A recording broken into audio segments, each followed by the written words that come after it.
Hello everybody, Gypsy here.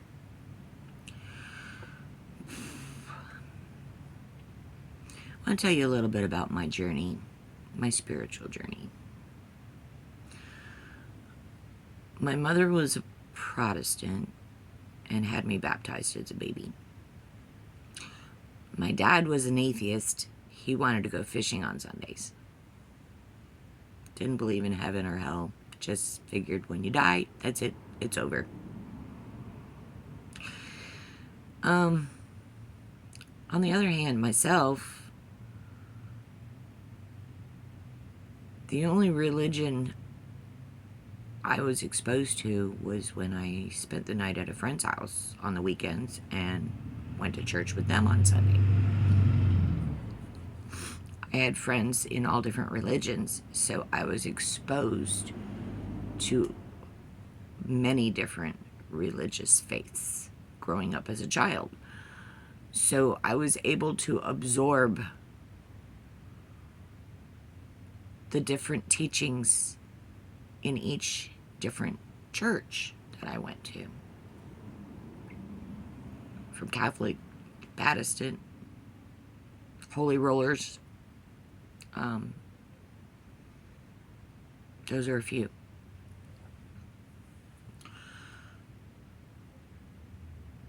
And then I have to add that when I was 7 years old, I had a traumatic brain injury, and then I was in a coma for 3 days, and I woke up different, changed.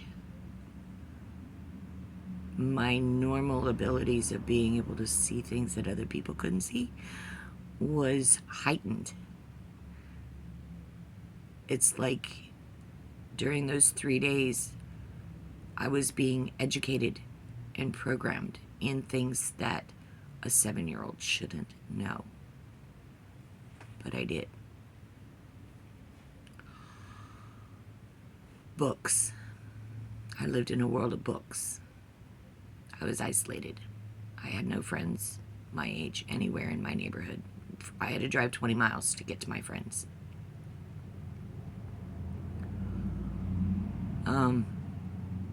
So books were my world.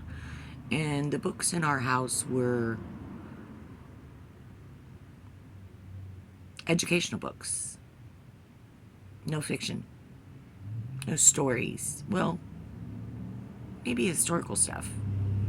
You know, like Huckleberry Finn.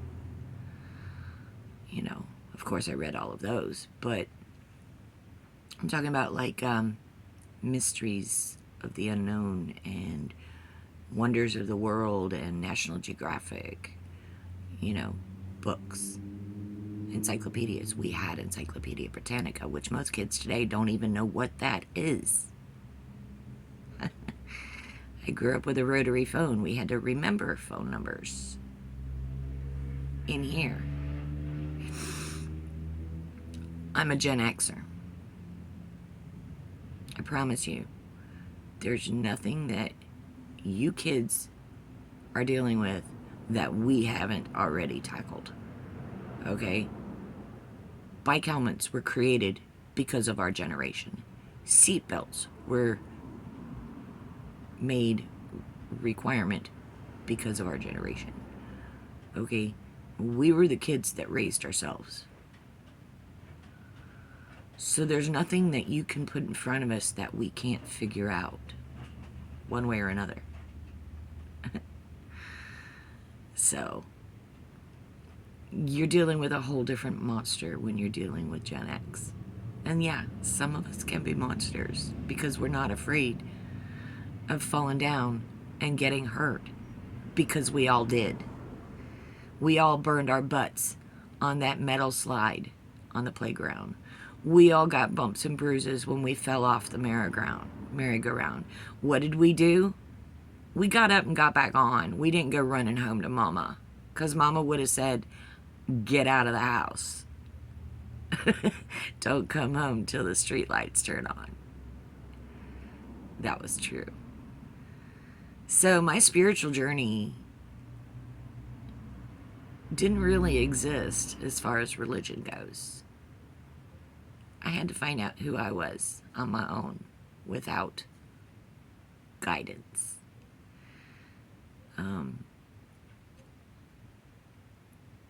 I took a trip with my family in a 1951 GMC bus across country. My daughter was 16. And I love thrift stores. And it was someplace in Arizona. We popped into, I think it was a Salvation Army thrift store. And I was just cruising through the book aisle because I love books. I have a library of my own of wonderful educational books. As a matter of fact, I believe the only fictional books in my entire collection are the Harry Potter books. Which I've read.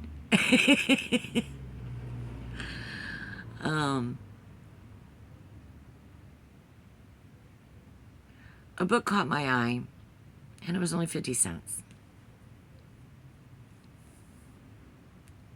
This is a copy of the book. It's called Numerology and the Divine Triangle. It's by Faith Chivane and Dusty Bunker. This book opened my eyes. This book made things make sense to me. This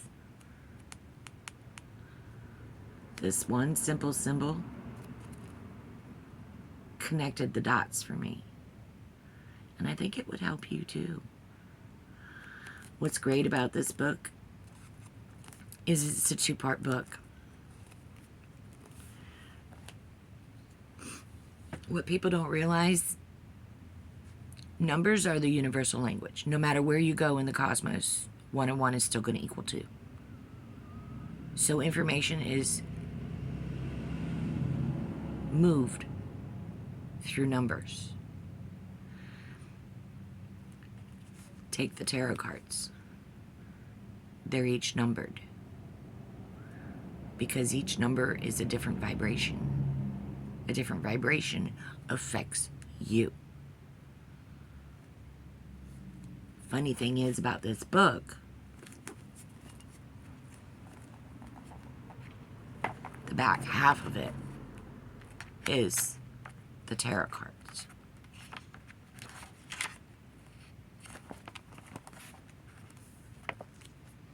And it goes in detail about what each card represents.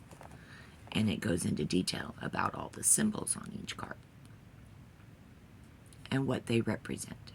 They're not there by accident. They all mean something.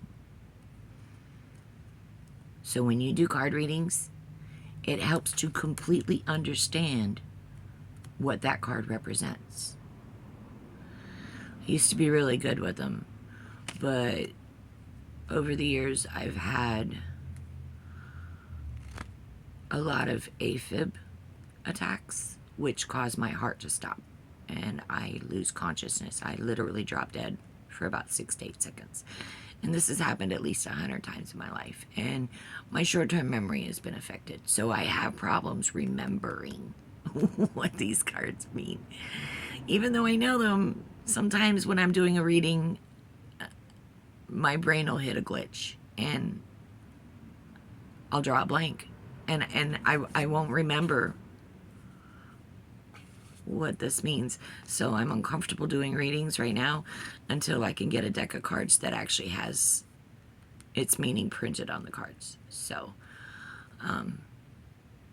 right now money's tight, so I can't afford to drop 40, 50 bucks on a new deck of cards. So I'm not doing tarot readings right now. But you have a lot of other alternatives out there to watch if you want tarot readings. I mean, Libby down in Australia is beautiful. Dr. Lena also. Lori from Positive Way. I watched Linda the Comanche.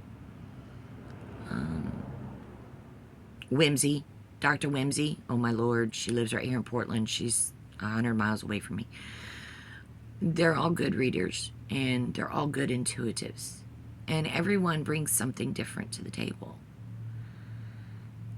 What I want to bring to the table is the numbers. I want you to understand that there is a second part to tarot. Tarot are your daily vibrations. Okay? This is your daily vibrations. This is your life's blueprint. This tells you exactly who you are, who you're meant to be, how the world sees you, and what your future holds. It can even tell you about your past lives. This is just as important, actually I believe even more important than doing tarot readings.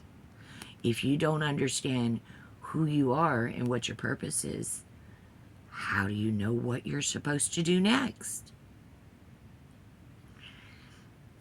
Pythagoras, he came up with it. Now, I'm not a math person. I struggled in basic algebra. I couldn't get it. I didn't understand A plus B equals C. Pythagoras made it make sense. A plus B equals C. You notice this little square and this little square. This little square is smaller than this little square. And that square is bigger than both of them. Because when you add the size of this square and the size of this square, it makes the size of that square. A plus B equals C. This is your youth. This is your power. And this is your wisdom. And the center, that triangle, that's your life's lesson. That's the lesson you are here to learn. The lesson you were born under. It will never change. As a matter of fact, once you do your blueprint and lay in your name and each vibration for each letter of your name, you will know your exact blueprint. Each one of these lines is 9 years. Each 9 years represents different vibrations that will affect you along your 81 years of life. 81. So here's where you're born, and the first 9 years: 18, 27, 36, 45, 54, 63, 72, 81.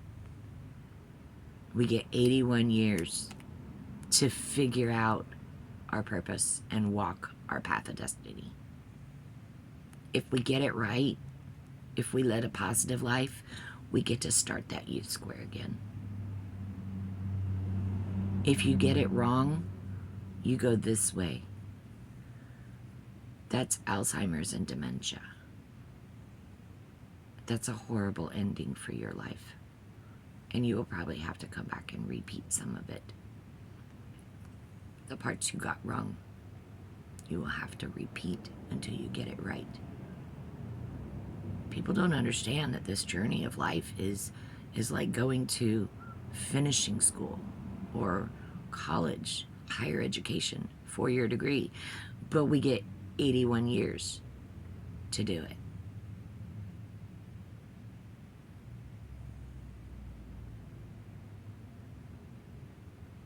This book will help. Now, the front half of this book tells you all about it. It explains all of it. And for those of you who don't want to take the time to invest in the book, which is only $20, Barnes & Noble.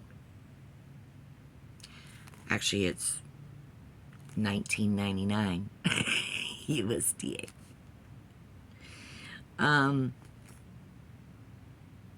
You can contact me for numerology readings. The first 20 minutes is free, but after that, unfortunately, I'm going to have you pop a donation into our donations link and help cover some of my time and battery. And I can sit down and explain this for you and do a further numerology life's chart for you if you'd like. So this is just a little step beyond just standard tarot. Now, I've always been an intuitive. I've always been able to sense things, from feeling an entity in the room with us to traveling the astral plane myself, probably because I've died so many times. It all comes very easy for me.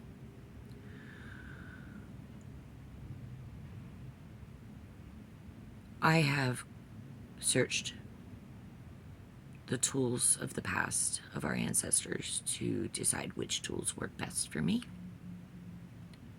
when I'm communicating with entities not within our realm. Okay, we vibrate at a certain megahertz, and we can only see and hear things within that range. Anything above it or below it, we cannot hear. So, we needed a phone to connect with the other side. Tarot cards are one way, to a point. But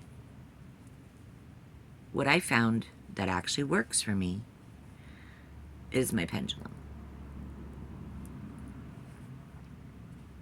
You can get basic yes-no answers for the pendulum. That's easy. But I wanted to get deeper into it. I wanted to actually ask a question and get an answer back.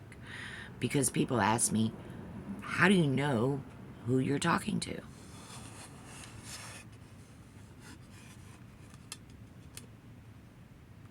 I've got an ancient rotary phone.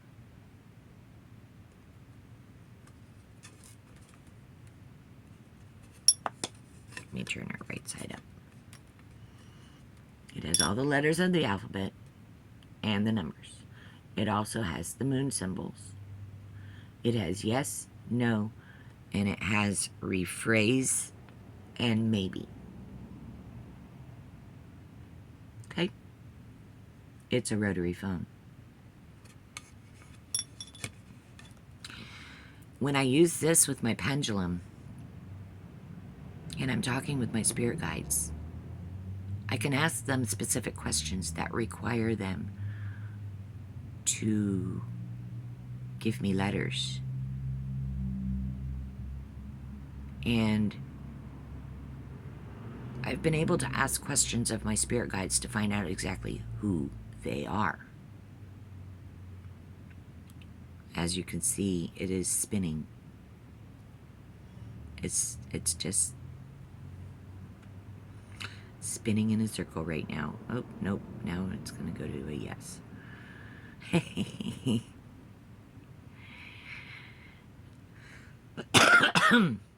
Excuse me. Okay, yeah, I know you're waiting. You don't really want to be seen. Sometimes as you can see, it's stopped dead. It hasn't moved at all. And it's really hard for me because I have fibromyalgia to not twitch my finger, but I really do my best because all of the movement coming out of this pendulum is by the spirit world. It's not me. You don't see me sitting there wiggling my fingers like some other ones do. I've seen other people do this, and it aggravates me big time. Like, you're obviously controlling the pendulum, not the spirit. So either you're just plain out faking shit, or you are determining what the answers are going to be. And that's not right. If you can't do a pendulum reading without moving your fingers around, please stop, because you're making the rest of us look bad. When I do a reading, I have these two pillows, and I prop them up on my knees.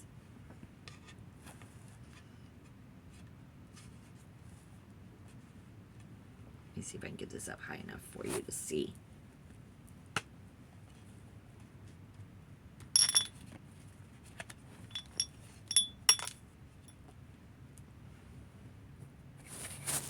Not easy to do with this phone.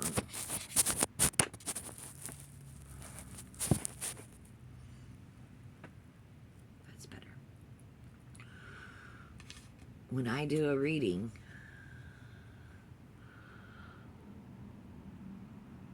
I do this.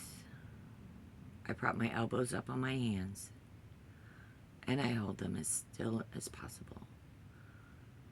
I hold my hands as still as possible. And then I start asking questions.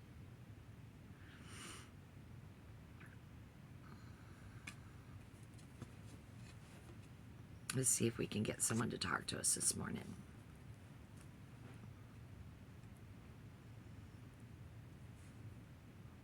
I want to be able to see the board and not have my sleeves get in the way.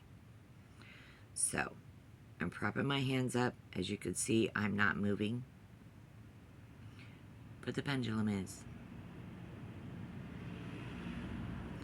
It's spinning in a circle, which means the spirits are here and they're waiting for me to ask a question. Now, the last one I spoke to was my son.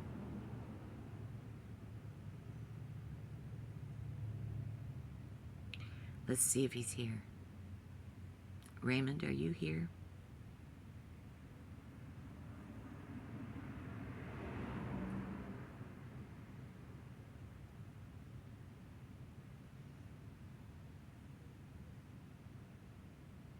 He doesn't seem to want to answer to me today. Raymond. Okay. Spirits, is Raymond Spencer Jr. here with me today?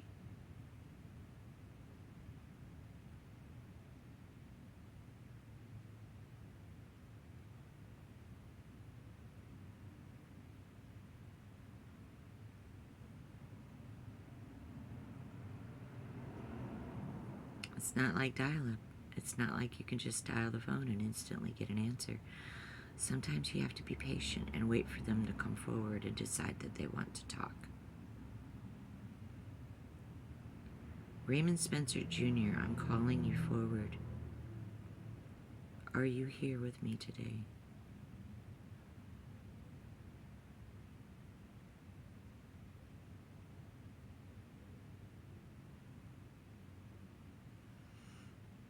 Alright, I'm not getting any response from him. So let me ask my other spirit guide if she's here. Ellen, are you here with me today?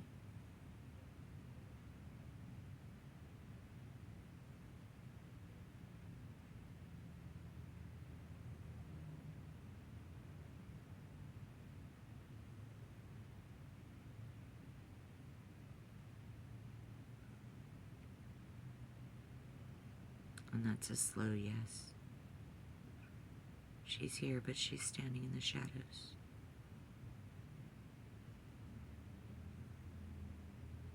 Thank you, Ellen. Clear and center.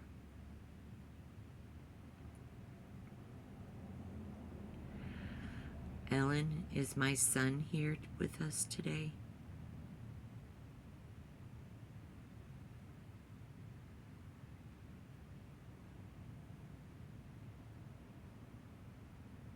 No.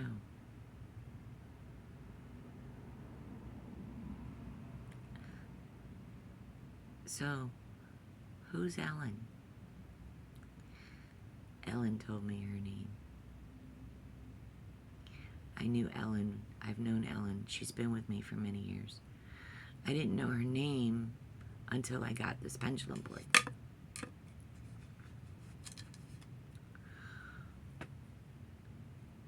Let me tell you a little story.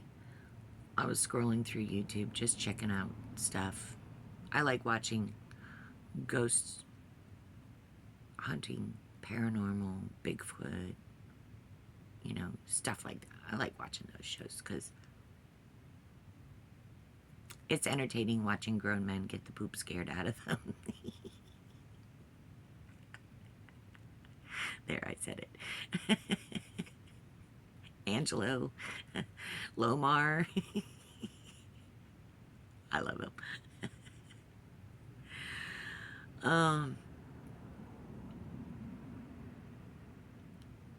I was coming across Zach Bagans' Ghost Adventures, which I started watching in the very beginning. It was pretty good. They were bringing out some pretty good stuff, but then there was some fakery going on, and it was obvious fakery. Like, really, guys? Come on. There's so much haunted stuff out there. You don't need to fake stuff. Like, please. And then using terminology wrong. Okay, it really, really made me upset that Zach Bagans was using pagan terminology out of context and misguiding people. And I'll tell you specifically what made me upset was he used the word warlock and said that a warlock was a male witch. That's incorrect. A warlock is any witch, male or female, who has been ousted from their coven for crimes against their coven. So when he used it to describe it as male witches, he condemned a lot of